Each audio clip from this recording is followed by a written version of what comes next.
ఢిల్లీలో AI impact సమ్మిట్ను లక్ష్యంగా చేసుకుని యువజన కాంగ్రెస్ ఆందోళన చేయడాన్ని నిరసిస్తూ బీజేవైఎం కార్యకర్తలు హైదరాబాద్లో గాంధీభవన్ ముట్టడికి యత్నించారు. ముందే విషయం తెలుసుకుని గాంధీభవన్ పరిసరాల్లో పోలీసులు భారీగా మోహరించారు. బీజేవైఎం కార్యకర్తలను అడ్డుకుని అరెస్టు చేశారు. ఈ విషయంపై భువనగిరి ఎంపీ చామల కిరణ్ కుమార్ రెడ్డి తీవ్రంగా స్పందించారు. బీజేపీకి ధర్నాలు చేయడం తప్పితే రాష్ట్రానికి ఏం తెచ్చారో చెప్పాలని నిలదీశారు. ప్రజా సమస్యలపై చిత్తశుద్ధి లేదని విమర్శించారు.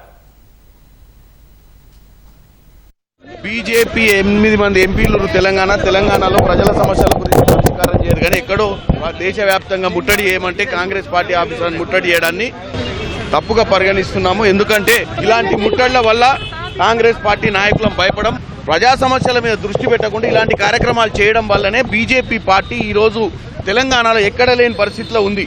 ఎందుకంటే మున్సిపల్ ఎన్నికలు చూసినాము, గతంలో ఉన్నటువంటి ఎన్నికలు చూసినాము. 8 మంది ఎంపీలు ఇచ్చినా కానీ ఈ రాష్ట్ర సమస్యలు పరిష్కారం కాలే. దాని మీద ఫోకస్ పెట్టాలని కోరుకుంటున్నాను.